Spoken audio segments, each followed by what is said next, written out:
अंधेरों में जी रहे हो, नादानी कर रहे हो। अंधेरों में जीने वाला आदमी अंधेरों को डंडे मार रहा है। एक अंधेरे कमरे में बैठकर हाथ में लाठी लेकर अंधेरे को पीट रहा है। बोलो मेरे भाई, अंधेरों को पीटने से कोई अंधेरा भागता है क्या? अंधेरों को कोसने से अंधेरा नहीं भागता है, अंधेरे को गाली देने से अंधेरा नहीं भागता है। ऐसा होगा कि मारते भी रहोगे अंधेरों को, लकड़ी भी टूट जाएगी, अंधेरा भी ना मिटेगा। ध्यान रखिए, अंधेरों को मिटाने के लिए अंधेरों को डंडे से मारने की जरूरत नहीं है। 1000 वर्षों का अंधेरा हो, 1000 दिए जलाने की जरूरत नहीं होती है। अंधेरा कितना भी पुराना क्यों ना हो, एक दिया जला दो, हजारों वर्ष पुराना अंधेरा भाग जाया करता है। ध्यान रखिए, अंधेरों को कोसो मत, पापों को कोसो मत। एक आस्था और पुण्य का दिया जला लीजिए, अंधेरे को भागने में कोई समय नहीं लगेगा। एक दिया काफी है, एक संकल्प काफी है, एक साधना काफी है। जन्म जन्म के अंधेरे मिटा दिए जाते हैं। ध्यान रखिए, कब मिटाओगे? जब 2 पैर की जगह, जब 2 हाथ की जगह 2 पैर और लग जाएंगे तब मिटाओगे। कब करोगे धर्म की यात्रा? जब 2 सींग लग जाएंगे तब करोगे, और मूंछ हटकर पूंछ लग जाएगी तब करोगे धर्म। अभी करना है, इसी वक्त करना है। मानव का जन्म केवल भगवान को पूजने के लिए नहीं मिला है, भगवान बनने के लिए मानव का जन्म प्राप्त हुआ है। ध्यान रखिए, बनना है भगवान। ऐसी पूजा करो कि पूजा करते करते हम ही पूज्य हो जाए। जिस दिन हम पूज्य हो जाते हैं उस दिन पूजा की जरूरत नहीं पड़ती, दुनिया हमारी पूजा करना प्रारंभ कर दिया करती। साधना में जीवन ढाल, क्या होगा? घर जाओगे, कपड़े चेंज कर लिए, असंयम का जीवन जिया, कुछ मतलब नहीं। ध्यान रखना, याते तो कागा भलो भीतर बाहर एक। ऐसे मत बनना कि बाहर से बगुला भीतर से कौआ, भीतर से मन काला। नहीं, पवित्रता आपके जीवन का उद्धार होगा। कसायों को दीजिए, उत्तम क्षमा का धर्म है। क्रोध ने कब सुख दिया है जीवन को? क्रोध ने कब आनंद दिया है जीवन को? क्रोध बेहोशी से आता है, पश्चाताप पे खत्म हो जाया करता है। क्रोध की परिणति पश्चाताप है। सिवा पछतावे के कुछ नहीं मिलता इस क्रोध से, सिवा नुकसान के कुछ नहीं मिलता है। आज संकल्प करना, शाम तक हम क्रोध नहीं करेंगे। ध्यान रखिए, कैसी भी परिस्थिति आ जाए शांति से जीने का प्रयास करें। कोई बात नहीं है, आहार करिए, भोजन करिए, समय है, फ्री है, यहां आकर शांति से बैठ जाओ। इस शांति का तपोवन बना दीजिए, इसे शांतिवन बना दीजिए, किसी को मत बोलिए। भगवान के सामने एक व्यक्ति को जानता हूं, एक नई नई कार लेकर अपने घर में आया। कार को धो रहा था, साफ कर रहा था। छोटा सा बच्चा बाजू में खड़ा है। उस बच्चे ने, नादान बच्चा, अबोध बच्चा, उसने नाखून से कार को खरोंच दिया। पिता को बहुत क्रोध आया, उसने एक चाटा मारा बच्चे को। इतना आवेश, इतना गुस्सा, बच्चा रोने लगा। गुस्से में उस आदमी ने बच्चों के दोनों हाथ को पकड़ा और दीवार से खरोंच दिया। खून की धाराएं लग गईं, नाखून उखड़ गए उस बच्चे के। देखता है कि खून आ गया, गुस्सा उतरा, बच्चे को छाती से लगाया। मेरे बच्चे, मैंने क्या कर दिया तेरे साथ? खून मेरा दौड़ा दौड़ा गया, बदहाल हालत में अस्पताल पहुंचता है। डॉक्टर साहब, डॉक्टर ने कहा इस बच्चे की उंगलियों में खून क्यों है? बोले मेरे से गलती हो गई, क्रोध के आवेश में मैं कुछ ना कर सका, इसकी दीवार से उंगलियां रगड़ दी। उसकी उंगलियों में पट्टी बांधी गई। बच्चा लेटा है, बाप बैठा है वहीं, आंखों में आंसू भरे। बच्चे ने कहा कि पापा, मेरे नाखून वापिस आ जाएंगे ना? हृदय रो पड़ा बाप का, छाती फट गई। ये क्षणभर का क्रोध। बच्चे ने कहा पापा रोते क्यों? सच बताओ, ये नाखून आ जाएंगे कि नहीं आ जाएंगे? आपने उखाड़ दिए, कोई बात नहीं। अपने हाथ को दिखाता है कि पापा आप रोए नहीं, नाखून जरूर वापस आएंगे। लेकर के घर आया वो बाप, पलंग पर लिटाया, जाकर के उस गाड़ी में उसने 3-4 लातें मारी, पत्थर मारे। आज तेरी वजह से मेरे बच्चे के नाखून उखड़ गए। उस समय तो बाप का सीना फट गया जब बाप देखता है कि जहां बच्चों ने खरोंचा था अपने नाखून से, मालूम है बच्चे ने लिखा था, पापा आई लव यू, मैं तुमसे बहुत प्यार करता हूं। धार धार खून के आंसू बहे। मान्यवर, गाड़ी को लात मारने से कुछ नहीं होता, गाड़ी पर पत्थर मारने से कुछ नहीं होता। यदि आज वो महावीर की उत्तम क्षमा जान गया होता तो आज ये दुर्दिन उसे देखने की कोई जरूरत नहीं पड़ रही होती। विचार करना है, हो जाती हैं गलतियां। क्रोध बड़ा भयानक है, क्रोध बड़ा निर्दयी है। क्रोध आते समय तो अच्छा लगता है, लेकिन जब जाता है ना, अंत पीड़ाएं हमारे हृदय में सौंप करके जाता है। आज मैं आपसे उम्मीद रखूंगा कि आप इसको बिल्कुल हल्के में नहीं लेंगे, इन सफेद कपड़ों को। आज इस शिविर को केवल मनोरंजन का साधन नहीं समझेंगे, अपने आप को आध्यात्मिक बनाने का प्रयास करेंगे। पर्यूषण बहुत आते हैं, जाते हैं, चले जाएंगे। 10 दिन इस मन को मार करके चलो। मन तो बड़ा नादान है, कहेगा चलो घूम आते हैं, चलो घर चलते हैं, चलो थोड़ा सा सो जाते हैं। मन बड़ा शैतान है। उस मन से कहना चुप, 10 दिन के बाद तेरी हर मुराद पूरी होगी। 10 दिन तो मुझे ऐसे जीना है जैसे जिनेंद्र भगवान की आज्ञा हुआ करती है। ध्यान रखिए, साधना करिए आराम से। घर जाते हो, जरूरी है, महिलाएं हैं, ऐसे जाना घर। जैसे अभी क्या करते थे, घर से चल रही हो, तैयार होकर मंदिर जा रही हो, कोई पूछता कि कहां जा रही हो, बस अभी गई, अभी आई, मंदिर जा रही हो, अभी गई। और अभी गई नहीं है, मंदिर पहुंची नहीं है, संकल्प काय का कर लिया आने का। आज उल्टा कर दो, यहां से कोई पूछे कहां जा रही हो, कि ना अभी घर गई और अभी जिनेंद्र के दरबार में वापस लौट करके आ गई। बदल दीजिए अपनी जीवन शैली, अभी घर गई और अभी वापस आई। ध्यान रखना, जो मंदिर के साथ व्यवहार था, अब 10 दिन घर के साथ वैसा व्यवहार करिए, तुम्हारे जीवन में परिवर्तन होने से फिर कोई ना रोक पाएगा। अभी जाओ, झटपट निपटाओ। घर में भी तो काम होते हैं ना, किसी की शादी है, कहीं जाना है, पिया में जाना, बैठने में जाना, यहाँ जाना, वहां जाना, कैसे एडजस्टमेंट करते हो? झटपट बनाया, काम भी निपटाया घर का, और जाकर के परिवार और समाज का भी काम निपटा देते हो। 10 दिन मेरी महिलाओं, अम्माओं, जगत जननी जगदम्बाओं, रानियों, बहुरानियों, महारानियों, पटरानियों, ध्यान रखो।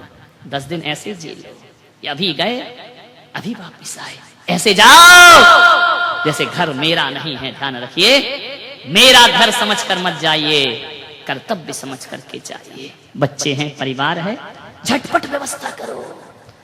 महिलाएं बोली मेरे बच्चे का एग्जाम है, अरे तुम नहीं रहोगे तो और अच्छा पढ़ेगा। ध्यान रखना, तुमसे ही तो डिस्टर्ब है सारा। ध्यान रखिए, वानप्रस्थ आश्रम में प्रवेश कर जाइए। संन्यास आश्रम तो कठिन होता है। 10 दिन तक सो के देखो हमारे महाराज कैसे चटाई पर सोते होंगे। तकिया हटाओ, हाथ का सिराना बनाओ, सो जाइए, जीवन की साधना करिए। धरती बिछाना, आकाश ओढ़ना, ये 10 लक्षण धर्म की साधना हमारे जीवन में होना चाहिए। जो मिले तो खा लिया, लेने को प्रभु नाम, खाने को 2 टीकड़े, और क्या चाहिए? लेने के नाम पर भगवान का नाम लो, खाने के नाम पर 2 रोटी खाओ, आज का दिन व्यतीत करिए। साधना है। कैसा धर्म बना दिया हमने, पर्यूषण पर्व, दिखावे का पर्व। चाय पीते हैं, ओकाली पीते हैं, क्या साधनाएं हैं। जैन धर्म यदि जिंदा है तब त्याग और तपस्या से जिंदा है। और यदि मैं आपको ये निर्देशित नहीं करूंगा तो आने वाले समय में हिंदुओं के त्योहार में और तुम्हारे त्योहार में कोई अंतर नहीं रह जाएगा। ध्यान रखिए, तपस्या करिए, उपास वाले उपास करें, एकासन वाले एकासन करें।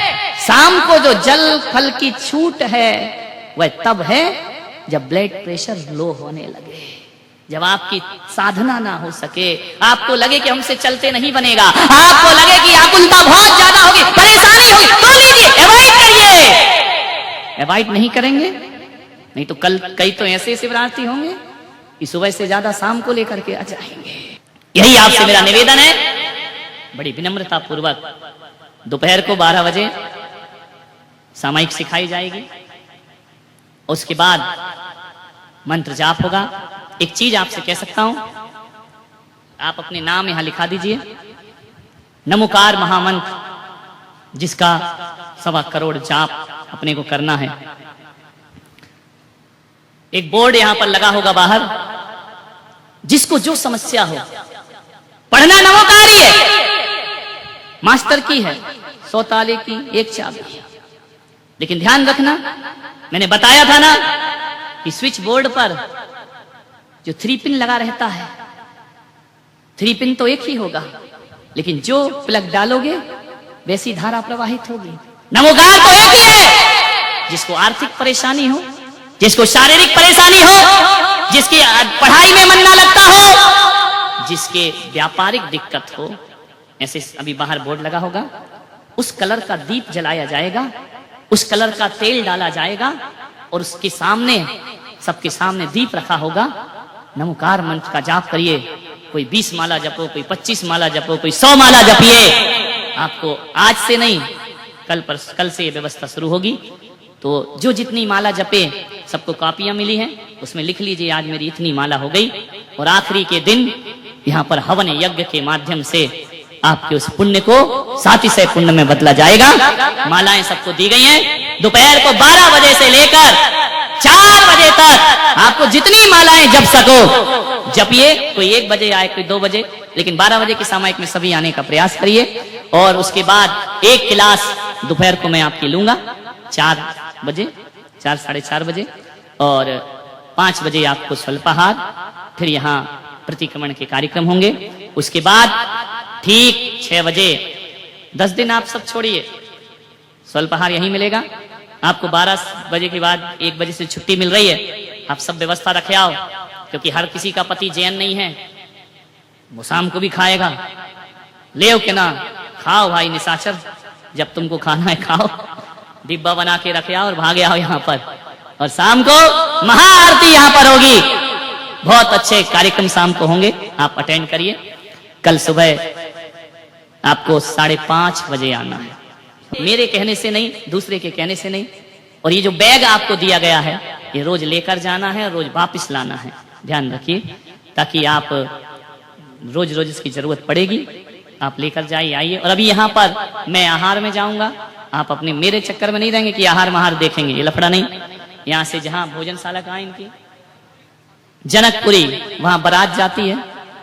जनकपुरी में तो राम जी की बारात गई थी। यहां से आपको लाइन से जाना है। हमारे उमेश वगैरह सब साथ में रहेंगे, बिल्कुल लाइन बनाकर। अभी यहां से उठ के मुंह हाथ वगैरह धो के और लाइन से आप लोग यहां पर जाएंगे। और वहां पर भी आपको खींचतान नहीं करना। मान लो 100 लोग बैठ गए, 50 लोग बैठ गए, बाकी लोग उनको परोसें शांति के साथ। वो उठ जाए तो वो परोसें। सद्भावना, प्रेम, परस्पर ये बना करके आप रखेंगे। आप सब वहां पर बच्चों को पहले लेने दें और फिर बुजुर्गों, सभी लोग, जैसी व्यवस्था वहां पर बने। और वहां पर और जिन के उपास हैं आज के, वो खड़े हो जाएं। जिनके उपास हैं खड़े हो जाइए। 1 2 आज 1 माला का जाप आप करेंगे जब भी आपको समय मिले। आज की क्षमा की माला है। सभी लोग आप अधिक से अधिक मौन रहने का प्रयास करो। क्या रखा है बकवास में, क्या रखा है बोलने में, राग देश भरी बातें, क्या रखा है जीवन में, क्या था, क्या लाए हो, क्या लेकर के जाओगे। एक बात याद रखना, आज ये धर्म तुम्हें सुहाता नहीं है, लेकिन जब मृत्यु होगी, ना शरीर साथ जाएगा, ना रुपया साथ जाएगा, ना पैसा साथ जाएगा, जाएगा इंसान तो तेरा धर्म तेरे साथ जाएगा। ध्यान रखिए, धर्मात्मा बनो, अपनी अपनी ईमानदारी से धर्मात्मा बनो। एक दूसरे के देख करके मत बनिए। आप कितने ईमानदारी से इस व्रत का पालन कर सकते हैं। मैं तो चला जाऊंगा एक दिन यहां से, लेकिन एक बात याद रखना, आपने जितनी सच्चाई से धर्म किया है, मैं माध्यम रहूंगा, लेकिन आप देखेंगे कि आपके जीवन में किस तरह से परिवर्तन आया करता है, किस तरह का पुण्य संचय होता है। सौभाग्य, अरे ये मत सोचो, सौभाग्यशाली वो नहीं होता जो घर गृहस्थी में फंसा रहता है। सौभाग्यशाली वो होता है जो घर गृहस्थी छोड़कर, आज बोलिए ये सब नहीं होता, इतने लोग बैठकर यहाँ पूजा कर रहे होते, इतने लोग बैठकर सादगी का जीवन जी रहे होते। जियो 10 दिन बाद मन में थोड़ी सी भी आकुलता आए, बस 10 दिन ध्यान रखना, ये 10 दिन जीवन में जी लिए तो जीवन का उद्धार हो जाएगा। ये तो बाहर की साधना है, भीतर की भी साधना होती है। अभी भोजन करने जाओ, मौन से करते। मुनि महाराज कैसे करते हैं भोजन? मौन से। नमक ना हो कोई बात नहीं, स्वाद ना हो कोई बात नहीं, एक दिन की तो बात, ये नहीं कि अभी तो मौन दिया महाराज ने, उठ जाऊं फिर बताता हूं मैं तुमको, नहीं, कोई इशारे नहीं।